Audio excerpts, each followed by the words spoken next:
Enquanto a maioria dos alunos entrou na academia cedo, o jovem Alar estava 2 anos atrasado para se juntar à academia. Durante esses 2 anos, Alar estava lidando com sangue no campo de batalha, pois seu pai era um mercenário do norte. A guerra havia diminuído gradualmente em intensidade no sul ao longo do último século, mas no norte continuava implacável, com o povo suportando conflitos intermináveis e sem uma resolução clara. O país líder e a guerra mudavam constantemente, e muitas pessoas perderam suas vidas sem nenhum ganho em meio ao caos. Todos os mercenários naturalmente se reuniram no norte.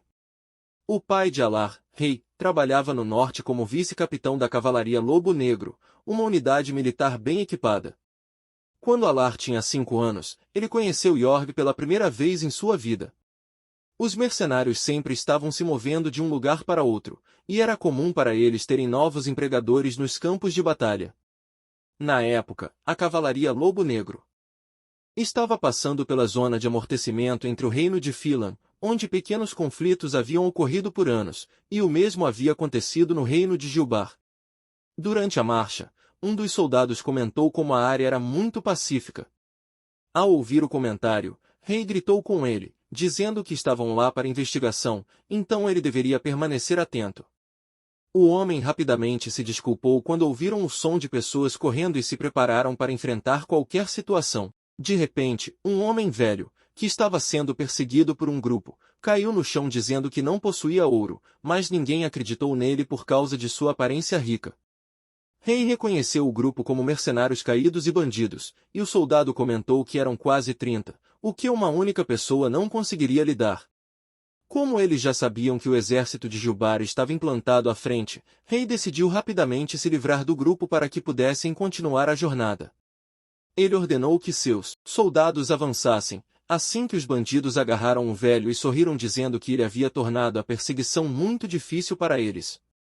Um deles, brincando, disse que garantiria que as roupas bonitas do velho não se sujariam de sangue, mas ele não teve chance de cumprir seu plano, pois foram atacados pelos mercenários. Rei e seu grupo se livraram de alguns dos bandidos, enquanto o restante fugiu. Uma vez que tudo se acalmou, o velho se aproximou deles e agradeceu por tê-lo salvado de uma situação tão difícil. Aceitando o agradecimento, Rei disse ao velho para não vagar por ali sozinho, pois aquele lugar logo se tornaria um campo de batalha. Ele então gritou com sua equipe para parar de saquear os corpos e contou os soldados, irritado com a morte de um soldado chamado Vner. Todos o ouviram em silêncio enquanto o rei anunciava que eles se moveriam um pouco mais, pois seria vantajoso ver o exército de Gilbar. Em breve, os soldados estavam prontos para partir em seus cavalos, quando o rei se virou para o velho e disse que, se ele pudesse esperar ali por algum tempo, a unidade principal logo o alcançaria. Se quisesse continuar viajando sozinho, ele deveria apenas dizer o nome de Rei e pegar a carruagem. O velho ficou um pouco preocupado, mas Rei o assegurou de que era seguro fazer isso e que havia mulheres e crianças, para que pudessem viajar juntos até a fronteira. Rei e seu exército finalmente partiram de lá, e, após vagarem por um tempo, retornaram ao acampamento. Quando chegaram ao acampamento, um dos guardas comentou que devia ser muito cansativo para ele. Rei respondeu que esperava encontrar o exército de Gilbar, mas não havia sinais deles, então, por enquanto, continuariam avançando e garantindo a linha de suprimentos para o exército de Filan. Então, uma mulher chega lá com uma expressão irritada com o rei, informando de que um velho estranho mencionou seu nome para entrar na carruagem. Rei responde que conhece a pessoa e pergunta onde ele está. A mulher o informa que o velho está hospedado ao lado da carruagem. Rei agradece pela informação e vai falar com o homem idoso. Quando o rei chega, o velho está quase adormecido sentado na cadeira e acorda ao ouvir sua voz. Após uma saudação formal, Rei oferece a sopa que trouxe para ele, em seguida, senta-se ao seu lado. Enquanto bebem a sopa, o velho mais uma vez agradece a Rei por tê-lo resgatado e se apresenta como Yorg. Rei então se apresenta adequadamente. Yorg continua a conversa expressando seu desejo de retribuir Rei para demonstrar sua gratidão. Ao ouvir a oferta de Yorg, Rei cai na gargalhada e pergunta o que ele poderia fazer para ajudar.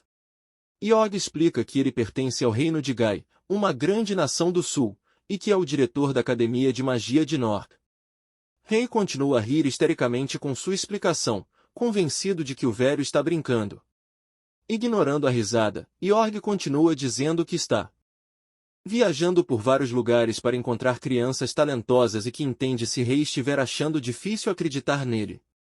Jorg está sozinho nessa jornada, pois sua equipe foi morta durante a viagem, então ele só pode demonstrar uma pequena magia para Rei. Ao dizer isso, ele pega uma pedra do chão e a joga no ar, onde a pedra se transforma em um pássaro. Rei finalmente começa a acreditar nele e comenta que está familiarizado com o nome da Academia de Magia de Nor. Ele ouviu dizer que qualquer pessoa com talento para magia pode entrar nessa academia para receber uma educação e, quando um estudante se forma, terá um futuro de sucesso. Com um sorriso contente, Jorg afirma que tudo o que ele disse é verdade e que compartilhará mais informações. A Academia de Magia está localizada na ilha de Nork, que faz parte do Reino de Gai. A idade mínima para os estudantes entrarem na academia é 9 anos, e uma vez que ingressam, eles passam 6 anos lá, com 3 anos em cada uma das divisões, elementar e intermediária. Após completar os 6 anos de educação, os estudantes se formam como magos, e aqueles que desejarem se especializar em alguma área podem passar mais 3 anos na divisão avançada. O pássaro mágico retorna para Jorg enquanto o rei reflete sobre as informações que recebeu e pergunta se apenas estudantes talentosos podem ingressar na academia. Após a confirmação de Jorg, ele expressa que gostaria de perguntar algo sobre seu filho. Jorg fica surpreso ao ouvir isso, enquanto o rei continua dizendo que seu filho, Alar, completará 5 anos em breve e que sua mãe faleceu ao dar à luz. Alar foi criado por seu pai, mas é muito tímido e preguiçoso. Ser mercenário é um trabalho difícil, pois você não pode confiar em ninguém além de si mesmo, e Rei está certo de que, se seu filho escolher o mesmo caminho que ele, morrerá antes dos 15 anos. Rei sabe que seu filho não tem talento para a magia, mas, se ele puder se mudar para o sul, não precisará ver mais guerras e poderá viver sua vida em paz. Curvando-se um pouco, ele quase implora a Jorg para deixar seu filho ingressar na academia de magia. Jorg, educadamente, comenta que a situação é muito estranha, porque foi ele quem foi resgatado, mas Rei é quem está abaixando a cabeça. Ele então acrescenta que, antes de tomar qualquer decisão, quer conhecer Alar primeiro. Eles voltam para o acampamento, onde as mulheres estão cozinhando, e Rei avista seu filho perto da fogueira. Quando Alar percebe seu pai, corre animadamente para cumprimentá-lo, mas assim que Jorg o cumprimenta, ele fica com medo e se agarra à perna do pai. Rei pergunta gentilmente ao filho se ele está bem e o tranquiliza. Ele que o velho é uma boa pessoa, mas Alar não se mexe. O mercenário começa a se irritar com o comportamento tímido do filho, mas Jorg não se incomoda com isso. Ele se agacha para ficar no nível de Alar e diz que a criança provavelmente é tão cautelosa por causa de sua inteligência. Ele então se desculpa com Alar, que ainda parece assustado, mas Rei o empurra para frente, garantindo que ele ficará bem. Jorg lentamente levanta a mão, o que assusta a criança novamente, mas quando o rei grita para ele ser corajoso, ele dá um passo em direção ao velho. Jorg toca gentilmente o cabelo de Alar e rapidamente retira a mão ao perceber algo. Chocado, Jorg comenta que conheceu muitas crianças talentosas, mas nenhuma com o potencial de Alar. O elogio deixa Rei feliz, e ele esfrega a cabeça do filho, elogiando. Jorg continua dizendo que, com o talento de Alar, ele dominará a espada cedo e se tornará um grande mercenário. Rei não gosta da sugestão e argumenta que apenas habilidades com a espada não são suficientes para ser um mercenário, é necessário ter uma mente forte para sobreviver sozinho, sem depender de ninguém. Ele não acredita que seu filho possa sobreviver, por mais forte que seja. Jorg entende e diz para ele levar Alar à academia quando ele tiver 9 anos. Enquanto escreve as direções para a academia em um pequeno caderno, ele comenta que Alar será um grande mago um dia. Rei garante ao velho que enviará seu filho à academia, e então, beija a cabeça de Alar, dizendo quão feliz está. Logo depois, os três viajam até a fronteira para se despedirem de Jorg, que agradece a Rei por sua ajuda. Ele se ajoelha em frente a Alar e diz que aguardará o dia em que poderão se encontrar novamente em 4 anos. Rei, de maneira brincalhona, diz a Jorg para lembrar da pessoa que o ajudou, enquanto pai e filho acenam em despedida. Os anos passam rapidamente, e Alar se torna um excelente espadachim, como Jorg previu. Rei nunca ensinou o filho a usar espadas, mas Alar treinou sozinho usando a grande espada que seu pai não utilizava. Ele continua tímido e quieto, mas, com o tempo, seus olhos começam a parecer mais fortes e inteligentes. Um dia, quando Alar tem 8 anos, a força principal sai para lutar contra a cavalaria civil de Moris, deixando as mulheres para trás no acampamento.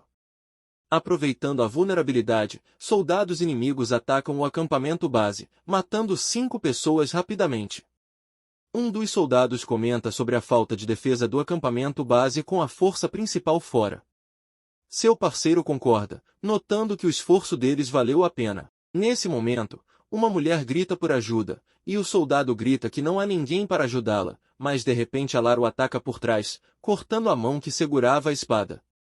A batalha com os cavaleiros de Moris termina sem resultado, e, quando a força principal retorna ao acampamento, eles ouvem histórias sobre a bravura de Alar. Rei, com uma lesão na mão, fica surpreso ao ouvir isso sobre seu filho, assim como o capitão Gel sugere que levem Alar para o campo de batalha para testar suas habilidades. Rei não gosta da sugestão, expressando que, embora Gel tenha se tornado um guerreiro completo aos 12 anos, ainda é muito cedo para Alar, que tem apenas 8 anos. Gel argumenta que, se Alar pode lutar, ele pode participar da guerra, mas desta vez Rei não responde. Logo depois, Alar chega ao acampamento médico e pergunta ao pai se ele sofreu alguma lesão na guerra. Antes que Rei possa responder, Gel comenta entusiasmado que ouviu sobre o ataque e que a atuação de Alar foi excelente. O garoto sorri feliz com o elogio, e Rei pergunta se ele gostaria de participar do campo de batalha na primavera. Alar concorda e, com a chegada da primavera, ele completa 9 anos. A situação para os mercenários no campo de batalha se torna mais difícil, e Rei não consegue liderar em tal situação. Ao invés de começar suas aulas na academia de magia, Alar entra no campo de batalha. Ele perde sua segunda luta. E, em vez de passar o tempo lendo livros, derrama seu sangue no campo de batalha. Junto com várias pequenas batalhas que ocorrem diariamente, Alar participa de 5 grandes batalhas até o verão. Durante esse tempo, ele se torna um guerreiro totalmente experiente, mas Rei ainda está determinado a prepará-lo para a academia. Nos dias em que não precisam lutar, Rei ensina ao filho tudo o que sabe, incluindo leitura, escrita, cálculos e sua própria moral. Alar aprende tudo rapidamente, assim como dominou as técnicas de espada. Além de estudar com seu pai, Alar continua a praticar suas habilidades com a espada, o que geralmente incomoda Rei, mas ele não demonstra. No verão do 9º aniversário de Alar, eles passam por um período relativamente pacífico. Um dia, Alar é apunhalado no peito por Angri, o as da fortemente equipada Garri, conhecida como a noiva de Ele. Alar sobrevive por pouco ao ataque, mas não consegue se levantar da cama por quase um mês. Rei é profundamente afetado pelo ataque a seu filho e anuncia que Alar partirá no dia seguinte. Alar tenta argumentar que quer ficar e lutar, mas Rei grita que, se ele ficar, só criará mais problemas. Alar responde que ficará mais forte, mas suas palavras não afetam Rei, que diz que não há tempo para ele se tornar mais forte. Ele explica que a batalha só ficará mais mortal à medida que viajam em direção ao reino de Bastia e, em seu estado atual, Alar não sobreviverá. Suavizando sua voz, Rei diz que Alar pode se tornar grande um dia, mas ser mercenário é inútil. Rei diz ao filho que muitas histórias sobre soldados promovidos a cavaleiros são mentiras. No campo de batalha, todos são usados, e quando não conseguem mais lutar, são abandonados. Com apenas uma espada, ele pode evitar essa situação, então deve pensar bem sobre seu futuro sem depender das sugestões de seu pai. Ele não deve apenas tentar conquistar tudo através dos estudos, mas também se tornar grande por meio de suas ações e tocar o coração das pessoas. Alar concorda relutantemente, e no dia seguinte se prepara para deixar o acampamento. Seus amigos Mer e Garba são os primeiros a se despedir, aconselhando-o a lembrá-los e desejando-lhe boa sorte. Ele então se encontra com Gel, que o aconselha a ser confiante como membro da cavalaria Lobo Negro, e outro soldado o avisa para não aceitar nada de estranhos. Junto com o líder Gel, o calmo Morad, o habilidoso Gator e o pai de Garba, Jaak, eles se despedem e rezam por sua segurança. Depois de se despedir de um soldado, Alar diz adeus a Dur, que lhe diz para não se preocupar, dizendo que, sendo filho de rei, ele se sairá bem em todos os campos. Depois de juntar alguns pertences, ele começa sua jornada com seu pai, que se surpreende ao ver sua pequena bagagem. Alar o tranquiliza, dizendo que isso é tudo de que precisa. Rei continua dizendo que seu filho já é um guerreiro, então ele não está preocupado, mas coisas ruins ainda podem acontecer, então ele deve manter o amuleto de Chatina. Alar fica surpreso ao descobrir que o colar pertence à sua mãe, e Rei o assegura de que é um amuleto de proteção pessoal. Ele agradece ao pai e lhe diz para se cuidar enquanto estiver longe. Eles trocam despedidas, enquanto Alar se afasta, marca sua despedida final. Durante sua jornada para a Academia de Magia Norte, Alar deve atravessar as perigosas terras do norte, cruzar a região central dos Midlands e se aventurar mais ao sul. Viajar sozinho pelas terras do norte prova ser excepcionalmente desafiador para o garoto de 9 anos, agravado pela mudança do outono para o inverno. Fome, frio brutal, encontros com monstros e humanos traiçoeiros aumentam as dificuldades de sua jornada. Confronta diversas situações de risco de vida, confiando tanto em suas habilidades com a espada quanto em circunstâncias afortunadas para sobreviver. Às vezes, ele acompanha cavaleiros viajantes, e em outras ocasiões, viaja ao lado de guerreiros e magos. Durante esse tempo, ele percebe que a maioria das pessoas em quem confia o trai. Com o coração partido, ele aprende a diferenciar entre as pessoas em quem pode confiar e aquelas em quem não pode. Quando ele cruza o Estreito de Manova, que separa o continente do norte das planícies centrais, a estação muda para a primavera, e ele sobrevive com sucesso aos invernos rigorosos. Não há guerra nas planícies centrais, tornando-se uma terra pacífica e próspera, uma mudança revigorante para Alar, que passou toda a sua vida em meio à guerra. Ele se contenta em ver uma vida pacífica pela primeira vez e vai comprar comida com o dinheiro que tem. A senhora da loja pergunta de onde ele veio e, ao descobrir que ele é do norte, alegremente lhe dá comida extra. Com uma sacola cheia de mantimentos, ele vai a uma pousada próxima e começa a comer, pensando em como as pessoas são generosas ali. Pela primeira vez em sua jornada, ele começa a se divertir, o que o faz se perguntar se todos os lugares sem guerra são assim. Quando Alar completa 10 anos, o outono retorna. Ao chegar ao Departamento de Comércio Continental, ele já gastou todo o seu dinheiro, então continua viajando, com aparência desgastada. No inverno seguinte, ele sente que as condições climáticas são as mesmas do norte. Na maior parte do tempo, ele dorme ao ar livre, olhando para o céu noturno e aprendendo a falar consigo mesmo. As estações mudam e a primavera retorna. Mesmo tendo que apenas cruzar o mar para chegar à Ilha de Norte, ele decide trabalhar no porto por um mês para ganhar a passagem. Terminando o mês de trabalho com sucesso, ele cruza o mar e finalmente chega à Ilha de Norte. Vagando pelas ruas, ele pergunta a uma jovem que passa sobre a localização da Academia de Magia de Norte. Ela lhe diz para descer a rua para encontrar a academia e compartilha que os terrenos da academia se estendem por mais de 1/3 da ilha. Ele fica surpreso ao ouvir isso, mas segue o caminho que ela indicou e se depara com um edifício luxuoso. Ele se move rapidamente pelo lugar, tentando encontrar a entrada, e eventualmente percebe que o enorme portão diante dele é a entrada. Sem perder mais tempo, ele começa a bater na porta, perguntando se há alguém lá. Logo, um guarda aparece com o barulho, e Alar rapidamente se apresenta, dizendo que veio do norte e que precisa se encontrar com o diretor. O homem não acredita nele, já que muitas pessoas aparecem assim, e ele não recebeu nenhuma informação antecipada sobre Alar. Determinado a cumprir sua missão, Alar diz que foi o diretor Yorg quem o convidou para ingressar na academia. Ao ouvir o nome do diretor, o homem finalmente cede e concorda em deixá-lo se encontrar com Yorg. Eles caminham para dentro do prédio da academia, e o guarda lhe conta como o edifício à frente ao campus principal, onde os estudantes do ensino fundamental permanecem por 3 anos. Alar fica maravilhado ao ver o local, pois é a primeira vez que ele vê algo assim. O guarda parece satisfeito com seus comentários e afirma que seria ótimo para ele estudar ali. Ele então continua, dizendo que o edifício principal é usado tanto para estudos quanto como dormitório para os estudantes, e que o escritório do diretor também está ali. Logo eles chegam ao destino, e o guarda pede para pegar a espada de Alar, dizendo que ele precisa guardá-la. Sem discutir, Alar entrega sua espada, e quando o guarda-ponto acidentalmente toca sua mão ao pegar a espada, o guarda grita devido ao choque repentino que sente. O barulho chama a atenção do diretor, e ao ouvir o que aconteceu, ele pede que o deixem entrar.